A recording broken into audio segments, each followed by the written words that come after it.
Welcome to the Ancestral Findings Podcast. Do you have a lot of family heirlooms you need to organize? Here are some things you need to know before you do.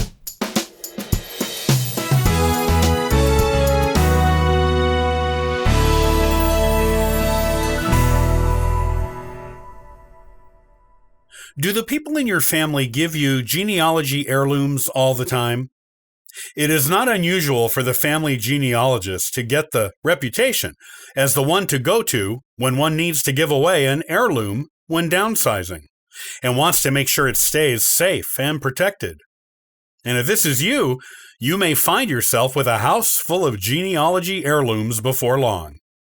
When you start amassing a large collection of them, you need to start organizing them, or future generations will not know what they are, who they belong to, or their genealogical significance.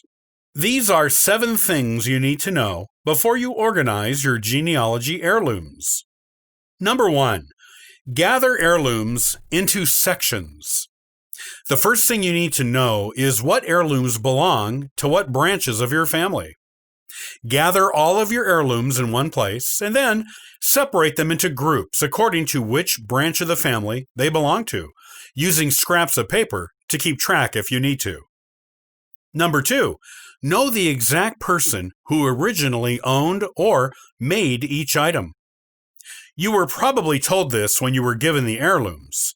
However, if you don't remember, you can always call the person who gave it to you and ask for a refresher. You will need this knowledge to label the heirlooms later before you organize and store them. Number 3, understand what type of environment each heirloom needs to keep it in the best condition.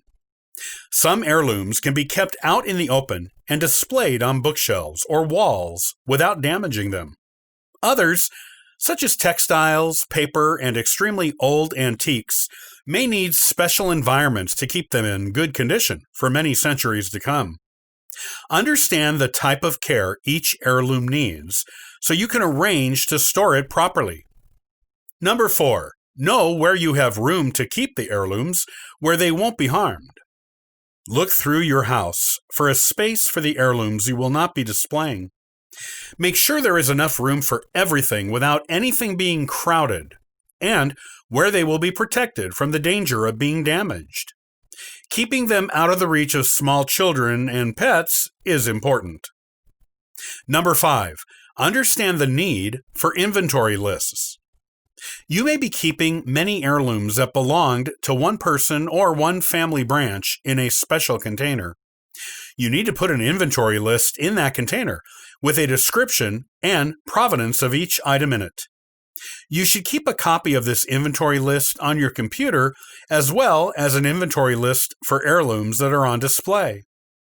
It will help you and future generations keep track of the heirlooms. Number 6, make arrangements for the heirlooms. You probably want the heirlooms to stay in the family. If you have decided they should be donated to an archives building or museum one day, those wishes need to be made known as well. Whatever you plan to do with the heirlooms when you can no longer take care of them, make sure to put it in writing, ideally in a will, but at least on a notarized paper you can keep with someone you trust. Number 7, get the heirlooms appraised before storing them. You need to know how much each heirloom is worth, and ideally, get insurance for them in the amount of their combined worth.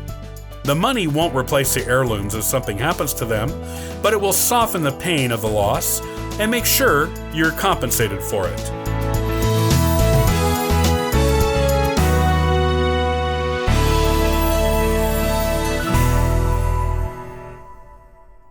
Thanks for listening to the Ancestral Findings Podcast.